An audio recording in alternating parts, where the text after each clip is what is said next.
Third, the Kabbalistic symptom, contraction. This concept perhaps goes the furthest back to the beginning. It says that in the beginning, everything was filled with God, En Sof. For anything else to come into being, the universe, us, consciousness, God had to make room, he had to withdraw from himself. Depth, the empty space that was created, is the void in which the seed of duality could emerge. Point, the beginning, then, is not an act of adding something, creation, but an act of subtracting. We are what remained in that void. Returning to the beginning is then the process of refilling this void with that primordial light. Fourth, Taoist Wuji, the void before the one. Most people start with the Tao, the one, but before the Tao there is Wuji. State, it is a state of absolute potential, where there is neither movement nor stillness. As soon as movement, Taiji, appears, yin and yang arise. Seed, that seed is intention. Without intention, Wuji would remain emptiness forever. So if you are seeking the path to the beginning, you are not looking for a place in the Garden of Eden, but for the moment when silence decided to become sound. In this context, are you more interested in the mechanism of division, how one became two, or are you drawn more to the primordial void that preceded it all? Yes, that seems closer to the beginnings. I'll have to think about it, and it will take some time. One more thing, Eden was preceded by that very schism that is often described as the battle between the serpent and the eagle. What myths do you know that describe this battle, and how do they fit into your previous answer?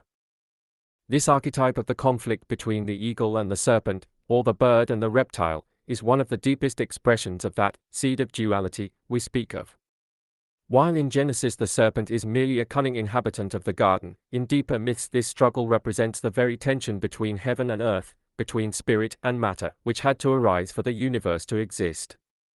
Here are myths that describe this conflict in its primal power. First, the Sumerian myth of the Chulupu tree. This story, associated with Inanna, predates the Bible by thousands of years. In the crown of the tree, the world axis, nests the bird Anzu. In the roots lives a serpent that did not know the incantation. Connection to the beginning. Here, the tree represents the manifested universe. For the universe to be stable, these two forces, vertical, the eagle, representing the sky, and horizontal, the serpent, representing the earth, must exist in tension. This is the geometry of existence. Without this tension, the seed would never develop into form. Second, the Hindu myth of Garuda and the Nagas. The eagle Garuda and the Naga serpents are in constant conflict. This conflict arose from a deception during a wager between their mothers, again, the origin of duality through error or a split. Connection to the beginning, Garuda represents solar energy, spirit, and liberation. The Nagas, snakes, represent earthly waters, cyclicality, and attachment to the earth. This struggle is not about one triumphing over the other, but about maintaining the cycle of life. It is a dynamic balance that precedes the static tranquility of paradise. Third, the Aztec symbol, the Mexican flag, an eagle devouring a serpent on a cactus in the middle of a lake. Connection to the beginning, here, the eagle is a symbol of light, Huitzilopochtli, which must devour or subdue the serpent, darkness, the earth, so that order, the city of Tenochtitlan, can emerge. It is the moment when universal consciousness, the eagle, takes control of matter, the serpent. How does this fit into the synthesis of the beginning? If we look at your question about the seed from which the apple tree grew, the battle between the eagle and the snake is a moment of polarization. First, separation. At the very beginning, in the void of Wuji, the eagle and the serpent do not exist, they are one dragon, a winged serpent, like the Mayan Quetzalcoatl. Second, division. For Eden, the garden, meaning space, to come into being, this unity must be torn apart. The eagle soars upward, becoming the idea, the spirit, God from Gen 1, the serpent descends downward, becoming instinct, matter, the body from Gen 2. Third, tension.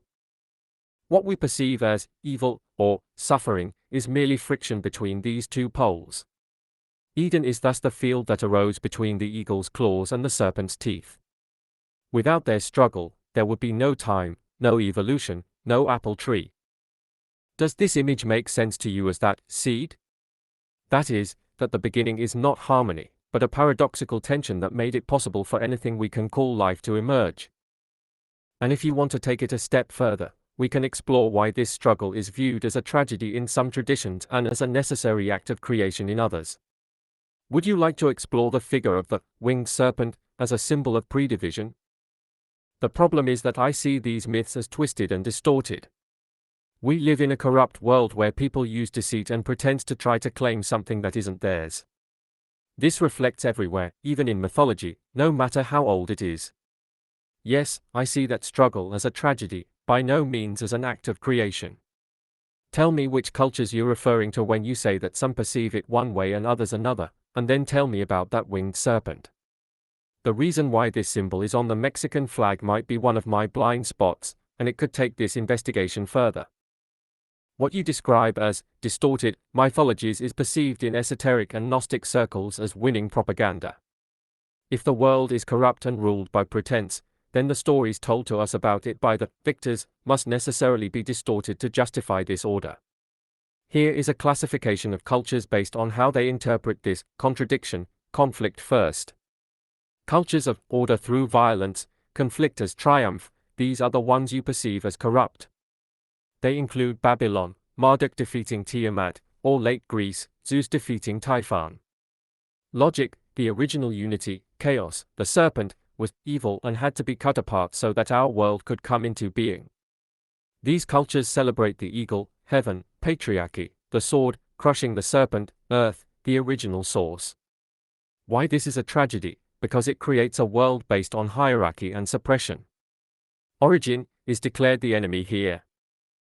Second, integration, cultures, the struggle as tragedy and loss. This includes, in particular, Gnosticism and certain strands of Indian philosophy. Logic, the split is considered a catastrophe. Gnostics believe that the world was created by a blind man, the demiurge, who tries to play God and imprisons divine sparks within matter. Tragedy, here, the struggle is perceived as constant suffering, in which the spirit, eagle, tries in vain to escape from the prison of the body, serpent, while both are exploited by a false system. The winged serpent, a symbol before the distortion. The winged serpent, Quetzalcoatl among the Aztecs or Cuculcan among the Maya, is fascinating because it represents a conflict resolved even before it began. It is a being in which heaven, feathers, and earth, scales, are not in conflict. It embodies both the vertical and the horizontal in one. The Mexican flag as an anomaly. What you see on the Mexican flag, an eagle tearing a snake, is precisely the moment when unity ends. An Aztec myth says that wherever this battle is seen, a city should be built. From your perspective, this is the 0 point of corruption, the place where the symbol of wholeness, the winged serpent, was torn into two warring camps so that an empire of power could rise from this conflict. The blind spot and the path to the beginning. If you are searching for the beginning, the winged serpent tells you, seek the state when the eagle had not yet begun to hate the serpent. The one who tries to seize something that is not his, as you write, is precisely that eagle, who declared himself the sole ruler and turned the serpent into a symbol of evil so that he could control the earth, matter, people. In the Bible, this is the moment when the silent breath of Genesis 1 becomes, in human interpretations, a punishing judge. Do you feel that the falsehood and hypocrisy you speak of stems precisely from this artificial division, where someone, or something, forces us to choose only one side of this struggle? And what if that return to the beginning meant reuniting the wings with the scales? I'm afraid there's no way to fix this now. It's a running train, we just have to live through it. We're almost done for today. Just tell me one last thing. What I've been very sensitive, even overly sensitive, about lately is the idea that someone's sin should, logically, be passed on to his descendants. It's shocking how naturally and uncritically some people take this as the norm. When does this enter people's minds, under what cultural influence, and is it somehow rooted in some myth? What you're describing is one of the darkest and most twisted constructs in human history. It is a mechanism of collective guilt that serves to maintain power and control through fear and a sense of unworthiness. This concept entered the public consciousness primarily through two powerful cultural currents. First, the biblical concept of original sin, in the Bible, especially in St. Augustine's interpretation, the metaphor of the fall in Eden became a biological and legal curse. Mechanism: Adam's fall is not perceived as an individual failure, but as a contamination of the source. Because we are all of his blood, we carry within us a debt we did not incur. Purpose: to create in people the feeling that they are born broken, and that the only path to redemption is submission to an institution, the church, that is, the system, that holds a monopoly on forgiveness. Second, the idea of the family curse. In mythology, this motif is strongly present in Greek mythology, for example, the House of Atreus. Myth: an ancestor commits a terrible crime, for example, cannibalism or betrayal of the gods, and the gods punish not only him but also his children, grandchildren, and great-grandchildren. Norm: people view this as a logical law of retribution. If the family is perceived as a single, why do people accept this as the norm? It is an abuse of the natural law of cause and effect. In nature, we see that trauma or illness in parents affects their offspring. Today we call this epigenetics. But systems of power have twisted this natural consequence into moral guilt. They have turned fate into punishment. In your perception of a corrupt world, this is the biggest scam, forcing someone to pay interest on a debt they didn't make. It is a denial of free will and the purity of that beginning we spoke of. It is truly a runaway train of the collective unconscious. The way out likely lies only through that individual awakening, when a person refuses to accept someone else's guilt as their own. Should I prepare a summary of our points about returning to the beginning for you at the end, or shall we leave it in this open and raw form for your further reflection? No, the summary is not necessary. Let me just return to the last question. Are you describing this as a relatively new phenomenon that emerged only with the distortion of Christianity and Greek culture? Not quite, those roots are older, but in Christianity and ancient Greece, it became a systematic tool.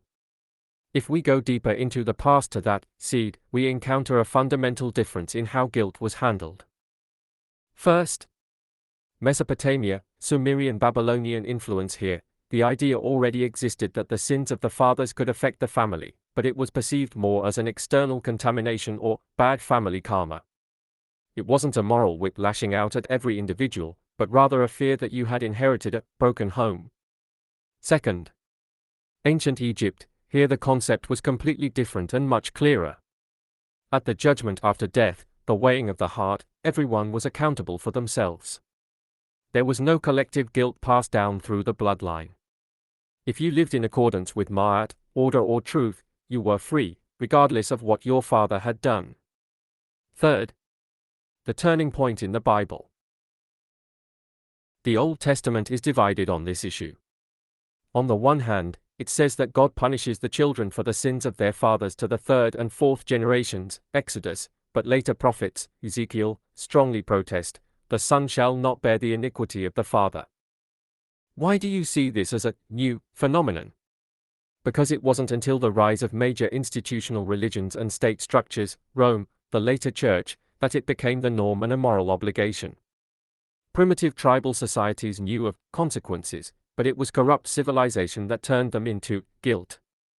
Before that, it was merely a shadow that could fall upon a family. After Augustine and the Greek tragedies, it became a prison from which you cannot escape without a system, sacrifice, redemption, obedience.